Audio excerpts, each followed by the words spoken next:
सातारा नगरपालिकेच्या अर्थसंकल्पीय सभेवर मवियाच्या पदाधिकाऱ्यांचा बहिष्कार। शहरातल्या विकास कामांसंदर्भात म्हणणं मांडण्यासाठी मवियाकडून अर्ज करण्यात आला होता, मात्र याला कोणीही उत्तर न दिल्यानं मवियाकडून बहिष्कार। दौंडमधल्या 7 ठिकाणी सुरू असलेले अवैध कत्तलखाने तातडीने उद्ध्वस्त करा। मानद पशु कल्याण अधिकारी शिवशंकर स्वामी यांच्याकडून लेखी निवेदन देत प्रशासनाकडे मागणी। धाराशिवकरांच्या आरोग्याशी खेळ बंद करा, MRI सुरू करा आणि 500 बेड रुग्णालयाला गती द्या। आमदार कैलास पाटील यांची मागणी। मंजूर असलेल्या 500 बेडच्या सिव्हिल हॉस्पिटलचे काम अद्यापही सुरू झालेले नाही, कैलास पाटील यांचं वक्तव्य।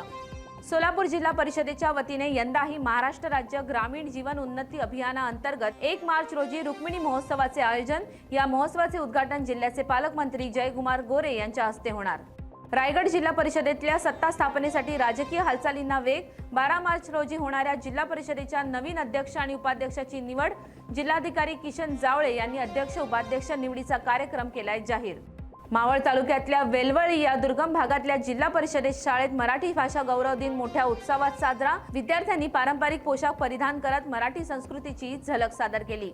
कॅनडाचे पंतप्रधान मार्क कार्नी मुंबईतल्या ताज महाल पॅलेस हॉटेलमध्ये दाखल। PM मार्क कार्नी आजपासून 2 मार्च पर्यंत भारत दौऱ्यावर। मसाजोगचे सरपंच संतोष देशमुख हत्या प्रकरणातली आरोपी वाल्मिक कराडच्या मुलानं फेसबुकवर पोस्ट केली। आता सर्वांसमोर सर्व काही बोलणार, सुशील कराडने पोस्ट करत सांगितलं। कराडचा मुलगा नेमकं काय बोलणार याकडे सर्वांचं लक्ष। वाल्मिक कराडच्या मुलाच्या पोस्टवरून नवा वाद। सोशल मीडियावर पोस्ट टाकण्यापेक्षा समोर या आणि सत्य सांगा। कोणाच्या आश्रयाने हिंमत आली, कोणी दिली ताकद? धनंजय देशमुखांकडून सवाल। कथित पोस्को प्रकरणात शंकराचार्य स्वामी अविमुक्तेश्वरानंद यांना मोठा दिलासा। त्यांच्या अटकेला अलाहाबाद उच्च न्यायालयानं दिली आहे स्थगिती।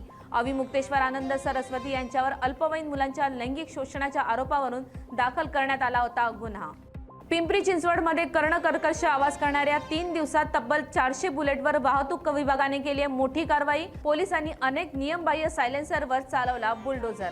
बुलडाण्यातल्या घाटपुरी शिवारात बिबट्याचे दर्शन, यामुळे गावकऱ्यांमध्ये भीतीचं वातावरण। वन विभागाकडून बिबट्याला जेरबंद करण्याचे प्रयत्न सुरू।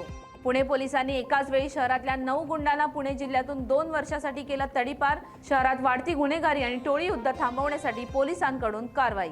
यवतमाळमध्ये 12 फेब्रुवारीला 38 लाखांचा दारूसाठा कंटेनरसह 3 वाहनं जप्त, मात्र यातील आरोपी अद्याप फरार असून त्यांना पकडण्यात पोलिसांना येतंय अपयश। यामुळे होळीच्या तोंडावर पुन्हा अवैध दारू विक्रीची शक्यता।